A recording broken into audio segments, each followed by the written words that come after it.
Buzz Lightyear finally gets to go to infinity and beyond as the titular character in Disney Pixar's Lightyear. Naturally, Easter eggs and other hidden secrets abound in this new frontier, initiating hyperlaunch. Lightyear is an interesting spin-off. From the opening titles, we learn that we're not following the adventures of Buzz Lightyear, Andy's toy, but rather we're watching the movie on which the toy was based, which of course just so happens to be Andy's favorite movie. This time around, the visuals are more in line with some classic Hollywood sci-fi flicks like Star Wars, 2001: A Space Odyssey, even Aliens. Check out the top shot of the turnip, the ship at the beginning, as it soars through the galaxy. If its space gray surface wasn't enough, take a look at the microgramma font.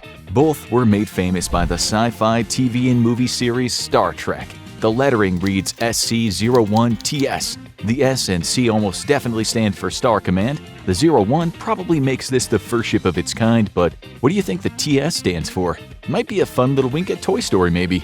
I get a feeling there will be a few more of those. In fact, about a minute later, we're following Buzz like we did in his video game, which opens Toy Story 2. Even the POV from inside of his helmet feels the same, though I do miss the Vader breath. Buzz is even doing his mission logs as per usual, almost verbatim. He's even interrupted by someone at the same spot. This time it's by his Space Ranger partner, Izzy Hawthorne, voiced by Uzo Aduba, whom you might know as Crazy Eyes from the hit Netflix series Orange is the New Black. Hawthorne's quite the departure from the unpredictable Crazy Eyes. She's Buzz's anchor and voice of reason when the going gets tough. But wait, something else is different here. Buzz sounds not quite like himself. That's because in Lightyear he's voiced by Chris Evans. That's right, Captain America is now also Buzz Lightyear. What the sh... So, what's with the absence of Tim Allen, the voice of everyone's favorite space toy? According to Allen in an interview with Extra, years ago there was talk of a possible live-action Buzz. As interesting as that would have been, and as this movie is, Allen, though complimentary, didn't see his Buzz as part of this new world, so he stayed out of the way. That's not to say Allen's fingerprints aren't on the character. In fact, it was his influence that made playing Buzz an intimidating proposal for Marvel star Chris Evans. Of Allen, Chris said, "He did such a good job, and I'd be a fool not to acknowledge the work he did." That's not to say Evans is playing Tim Allen playing Buzz Lightyear. Director and co-screenwriter Angus MacLean said he saw the Buzz toy as inspired by the Buzz movie, but for kids. He told Vanity Fair, "I've always wondered what movie was Buzz from. Why couldn't we just make that movie?" So that's what we did. The movie that Andy saw that changed his life, Andy's Star Wars. Like I said, there are quite a few nods to Star Wars. During the scene where Buzz and Socks are trying to hijack a spaceship, Buzz winds up having an awkward conversation with the control officer. Remind you of someone? How about scruffy rogue Han Solo in Star Wars: A New Hope? In that movie, Han has a very clumsy radio conversation with an Imperial officer while Luke tries to find Princess Leia's holding cell. Later, when Buzz and Socks land back on the planet, they encounter a young armored soldier named Izzy. More on her later, but check out the frame of Izzy's periscope binoculars HUD. It uses the same yellow and red vector graphics as Luke's targeting computer during the trench run on the Death Star in A New Hope. Also, maybe you felt your ears perk up after the Zerg robots touch down on the planet and release from their pods. There's an unintelligible voice communication that winks at the sound effect used for the self-destructing probe from The Empire Strikes Back. I know, I nailed it. Next, when Buzz and his team try to escape the Zerg robots in their ship, take a look at the cockpit setup. 2 in the front, 2 in the back with controls all around in a wide shot. Kinda feels like the cockpit shots from the Millennium Falcon, doesn't it?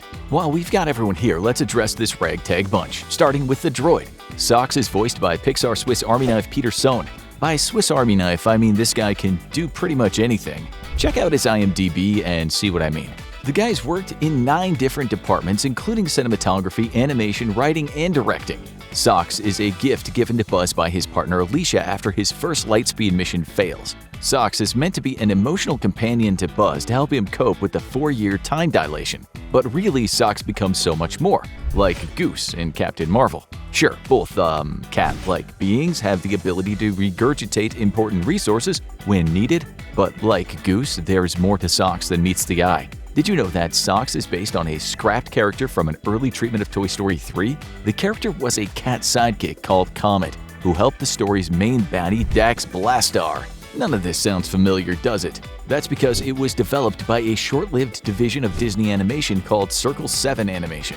Circle 7 came about as a result of a disagreement between then Disney CEO Michael Eisner and the late Steve Jobs over the details of their Disney-Pixar film deal. Eisner wanted to keep ownership of Pixar's productions and the rights to create any and all sequels to already existing franchises. Thus, Circle 7 was born. Things got ugly. Think custody battle over sequels. In any case, once Eisner had to step down and Bob Iger took his position, Iger made things right with Jobs, and Circle 7 crew was absorbed into Walt Disney Feature Animation 14 months after it began operations. In those 14 months, Circle 7 worked on 3 sequel stories: Toy Story 3, Monsters Inc. 2, Lost in Scaradise, and Finding Nemo 2, none of which saw the light of day. I'm telling you, man, stuff gets real at the House of Mouse. But let's cut back to the cat. Did you know that Socks was a pretty popular cat name when the movie came out? And by the movie, I don't mean Lightyear, I mean the original Toy Story. Check this out. We know that Andy saw Lightyear in 1995, thanks to the opening titles. That was the same year that Toy Story debuted in theaters. At that time, Bill Clinton was midway through his first term as President of the United States. Bill's daughter Chelsea adopted a stray cat that jumped into her arms while she was leaving a piano lesson. The name she gave the presidential cat? Socks. Next up, we have Izzy, voiced by Nope's Keke Palmer. When Buzz first meets Izzy, he mistakes her for his partner Alicia.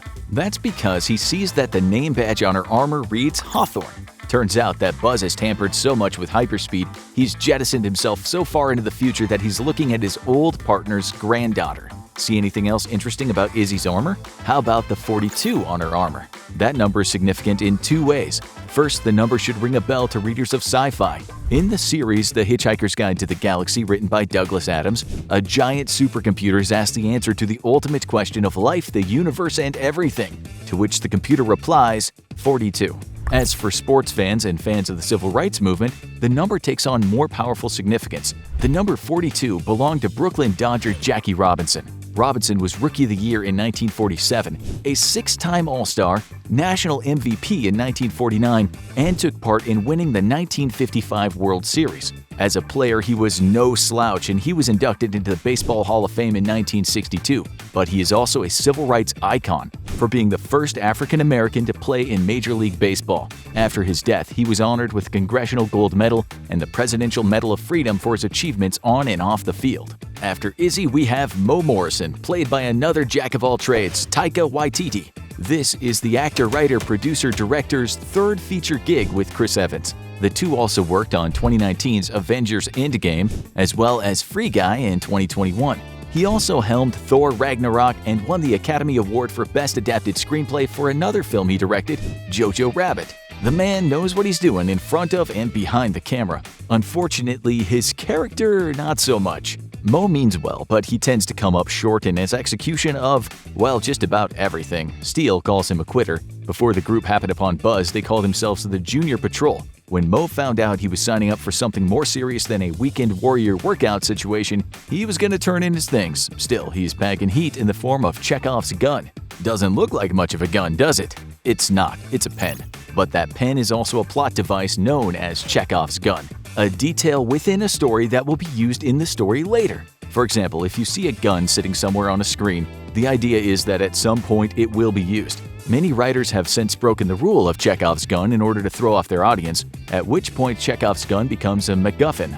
Anyway, when the Junior Patrol puts on their Space Ranger suits, it's Mo who gets the one worn in the beginning by the rookie Featheringhamston, voiced by SNL alum and star of HBO's Barry, Bill Hader. You'll notice his suit has burnt red instead of green. This is enough to get a good laugh out of Trekkers, Trekkies, whatever they call themselves, the Star Trek fans out there. In the original Star Trek series, away teams beamed down to unknown planets. The teams usually consisted of the stars of the show, and at least one newly introduced member of the Enterprise security detail who always wore red. These new officers would meet an untimely death so often in the series that the term red shirt was conceived in their honor, or at their expense, depending on who you ask. Thankfully, the rookie doesn't die, and neither does Mo. But their wearing of that suit sure gives an audience pause. Before we move on to Steele, you might want to pause to see if you can find a famous Pixar Easter egg. Up for the challenge? Here we go! Keep your eyes peeled as Buzz and Socks escape security after the Space Ranger program becomes defunct. They jump inside of a truck and speed off. During Buzz's mission log, keep a close eye on the left side of the wide shot and you'll see that somehow a certain famous food chain has made its way onto a desolate planet with a small community of marooned space travelers. That's right, they even deliver in space. It's the Pizza Planet delivery truck.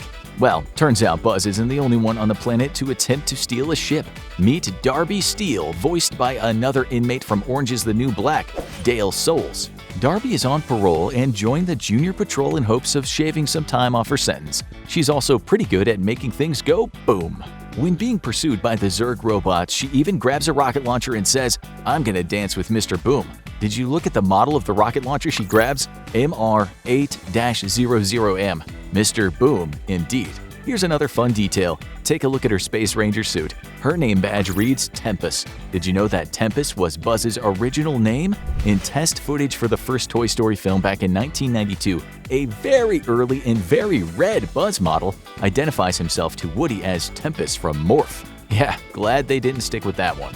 Enjoying these fun facts and Easter eggs about Lightyear? Well, don't worry, there's a ton more where these came from. Go check out Did You Know These 26 Lightyear Facts right now. I hope you liked this video and found some cool new details you hadn't seen before in Disney Pixar's Lightyear. Make sure you subscribe to Movielogic for more daily movie facts, trivia, and Easter eggs.